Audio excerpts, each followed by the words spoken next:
Olá, eu sou Maria Aparecida Batistão e vou estar falando com os senhores sobre as orientações ou recomendações gerais sobre o manejo dos pacientes com suspeita ou infecção confirmada pelo novo coronavírus, o SARS-CoV-2 ou Covid-19, no ambiente de unidade de terapia intensiva, ou seja, UTI.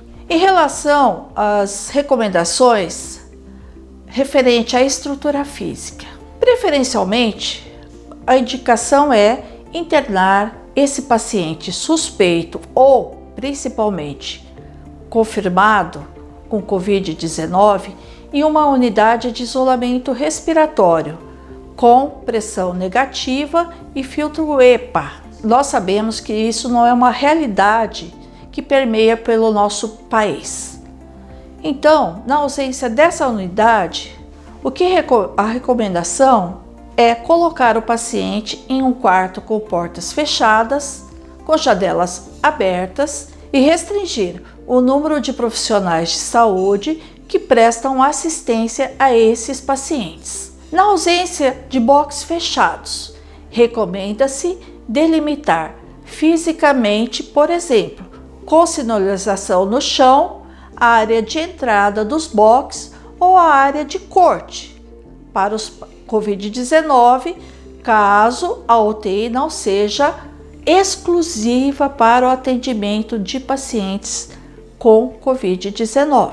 Para os profissionais de saúde, também se recomenda o que nós chamamos de isolamento em corte para esses profissionais, ou seja, eles devem ser exclusivos para o atendimento de pacientes com Covid-19, devendo permanecer em área separada, ou seja, numa área de isolamento. Evitar o contato com outros profissionais envolvidos na assistência de outros pacientes, por isso que é chamado corte de profissionais.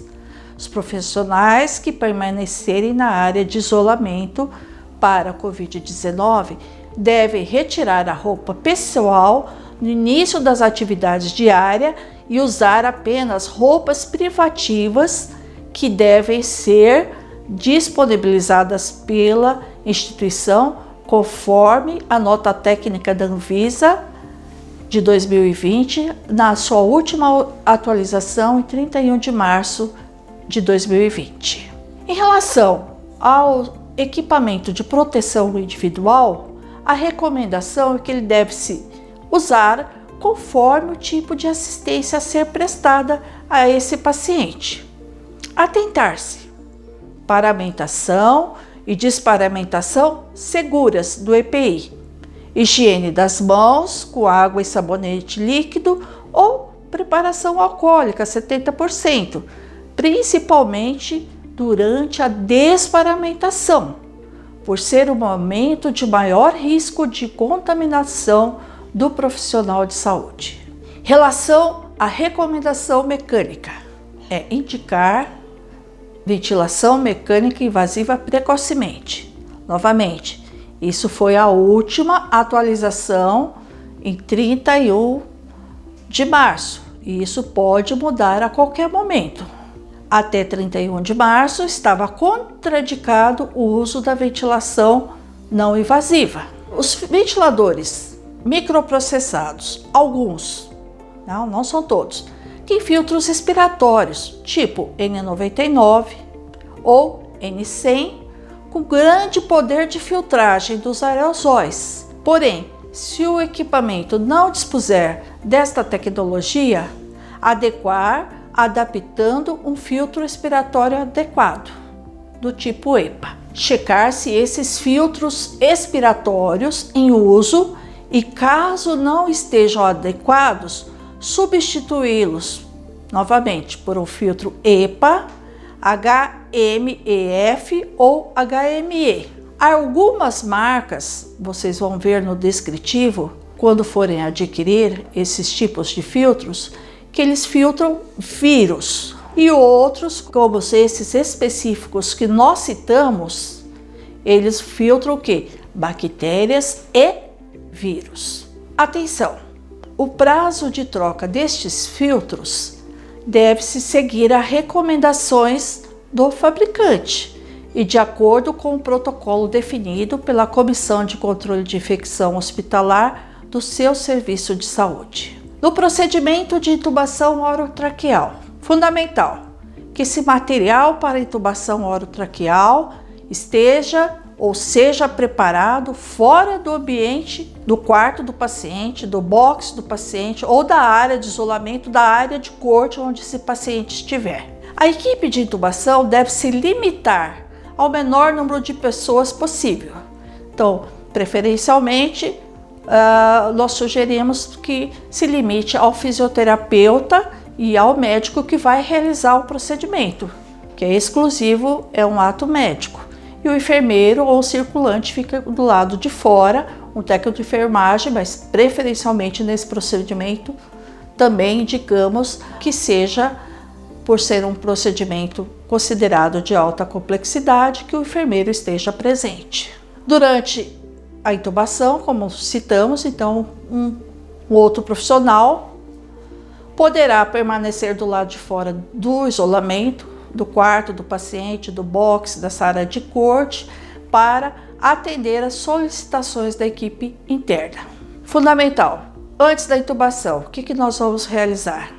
Instalar o filtro do tipo EPA, ou HMEF, ou HME, com filtragens para vírus no ambu, ou no ventilador manual, como queiram. De preferência, conectar direto ao ventilador mecânico, que é isso a recomendação, não ficar realizando ventilação manual com esse tipo de reservatório, o ambu, e sim já conectar diretamente a via aérea artificial ao ventilador mecânico, para diminuir a quantidade ou para não houver a geração de aerosóis no ambiente do paciente.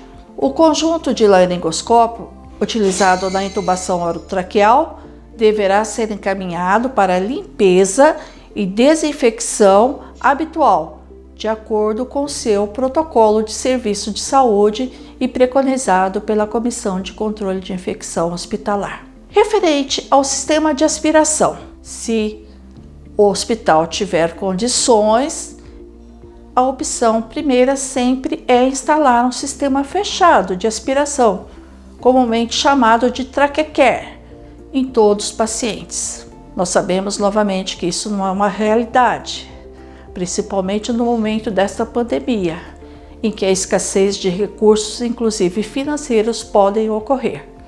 Então, na impossibilidade do uso desse sistema, só realizar a aspiração orotraqueal em caso de alta pressão de pico na ventilação mecânica, presumivelmente decorrente do acúmulo de secreções pulmonares. Referente a recomendações para o uso da nebulização, devem ser evitados os dispositivos de nebulização geradores de aerosóis.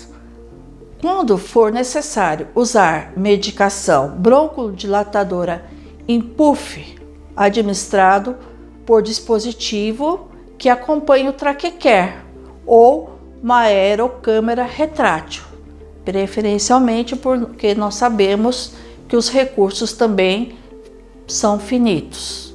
Em relação à recomendação para o uso do ambu, utilizar o ambu com reservatório para impedir a dispersão de aerosóis. Sistema fechado, e usando o filtro EPA, HMEF ou HME, deve vir com especificação de filtragem de vírus acoplado. Na oxigenoterapia, pacientes sem indicação de ventilação mecânica, administrar oxigênio por catéter nasal ou máscara. Se for máscara, novamente, o mais fechado possível.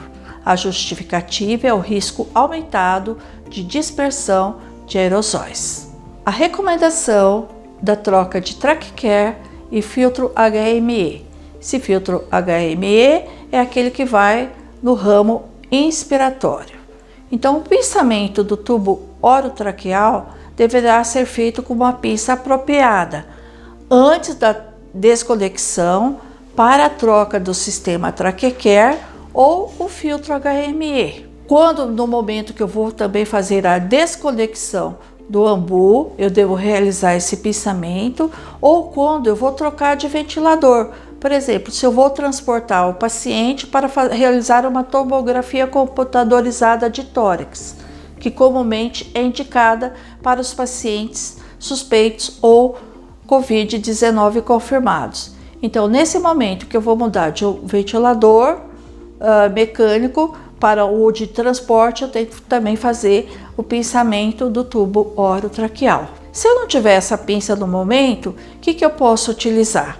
Uma sugestão, um oclusor no tubo orotraqueal, sempre com a ideia de não deixar a via aérea aberta para o ambiente. Isso vocês já sabem que era para não permitir que esse aerosol se disperse e vá para o meio ambiente, contaminando todo o nosso ambiente terapêutico. Em relação ao manejo dos fluidos corporais, como a diurese do paciente, é uma grande dúvida, principalmente dos profissionais de enfermagem. No manejo, quando eu vou realizar a higienização íntima, que o paciente apresentar uma evacuação. Se o paciente estiver com drenos torácicos, eu vou manipular, trocar a selagem desses drenos. E no procedimento invasivo de aspiração traqueal. Todos esses, como nós sabemos, envolve o quê? O risco de que você venha a se contaminar, durante a manipulação desses fluidos, principalmente os profissionais de enfermagem e fisioterapia. Os profissionais de saúde, então, eles devem manusear atentamente as secreções do paciente e adotar o protocolo de rotina do serviço para desprezar de forma segura esses materiais. Um exemplo, na evacuação. Os pacientes que estiverem em isolamento com banheiro privativo, de que isso praticamente nós não vamos ver no paciente crítico, que ele vai ter condição de ir no banheiro, ele vai evacuar como? Ele deve estar com uma fralda descartável. E esta fralda descartável, é importante vocês saberem, ela deve ser descartada em saco para resíduo contaminado, que é aquele que nós falamos anteriormente, que pode ser, na ausência do vermelho, o indicado é o leitoso branco infectante. Recomenda-se a não utilização de comadres, recomenda-se não entrar no quarto box ou área de isolamento com prancheta, caneta, prescrição, celular ou qualquer outro objeto que possa servir como veículo de disseminação do vírus. Medicamentos. Medicamentos e soluções deverão ser preparadas fora do quarto ou box do paciente ou a área de isolamento. As coletas devem ser feitas preferencialmente por profissionais de enfermagem da equipe exclusiva, ou seja, da equipe da corte, para evitar a exposição desnecessária de outros profissionais que vão entrar nessa área. Então não é recomendado. Então é o isolamento de corte por profissionais. Em relação à higiene corporal do nosso paciente, suspeito ou Covid-19 confirmado. Banho no leito. Banho no leito está indicado mesmo para os pacientes conscientes ou acordados, como queiram, para evitar o compartilhamento do banheiro caso o box quarto não tenha um banheiro exclusivo. Bom, para os pacientes que vão estar em UTI, que são as nossas recomendações, acreditamos que na sua maior porcentagem sejam os pacientes mais críticos que vão estar em ventilação mecânica e se faz necessário o banho no leito. E nesse momento não está indicado o banho no leito com água e sabão, e sim o banho no leito ou higiene corporal por meio dos lenços umedecidos, amplamente disponíveis no mercado. Diversos produtos e diversas marcas que podem ser adquiridos, porque já temos trabalhos científicos que comprovam que o banho seco, como é chamado, ele diminui o risco de infecção. Se for encaminhado ao banheiro, proceder com uma limpeza terminal do banheiro antes do próximo paciente. Retirada e processamento da roupa de cama. Nós vamos seguir e cumprir o protocolo do Serviço de Saúde dos Senhores e as orientações da nota técnica número 4 de 2020, atualizada em 31 de março de 2020. Para a rotina de limpeza e desinfecção das superfícies, a recomendação é para ampliar a frequência de limpeza da unidade, 3 vezes ao dia ou a cada 6 horas, preferencialmente com álcool 70 ou outro desinfetante, padronizado pelo seu serviço de saúde. Onde vamos ampliar essa limpeza, Principalmente nas áreas de superfícies mais tocadas, como as bancadas, como os teclados de computador, telefones, pias e vasos sanitários dos banheiros, maçanetas, corrimões, elevadores, botão de chamada, painel interno, dentre outros que poderíamos estar citando. Profissionais de higiene e limpeza devem também ser exclusivos para a área de isolamento Covid-19 durante todo o plantão. É o que nós já citamos em vários momentos, que são o isolamento de corte para os profissionais de saúde. Equipamentos e materiais. Recomenda-se o uso de equipamentos e materiais exclusivos para o quarto ou box ou área de isolamento Covid-19. Se não for possível, todos os equipamentos e materiais devem ser rigorosamente limpos e desinfetados ou até mesmo esterilizados quando necessário, antes de ser usado em outro paciente. Alimentos e água. Preferencialmente, os pratos, os copos e talheres devem ser descartáveis. E aqui vale salientar que também na área de isolamento ou do quarto ou do box do paciente, que nós chamamos de isolamento de corte, o profissional da copa da nutrição não vai entrar. Quem vai servir ou deixar, quando o paciente tiver condições de estar se alimentando por via oral e auxiliar o paciente, é o profissional de enfermagem. De acordo com o que se sabe até o momento, em referente ao novo Covid-19, ele pode ser enquadrado como um agente biológico de classe de risco 3. Seguindo a classificação de risco, todos os resíduos provenientes da assistência a pacientes suspeitos ou confirmados de infecção pelo novo coronavírus, o SARS-CoV-2, devem ser enquadrados na categoria A1, conforme a resolução RDC da Anvisa, número 222, de 28 de março de 2018. Para mais orientações, a sugestão é verificar o tópico específico referente a tratamentos de resíduos nessa nota técnica. Muito obrigada.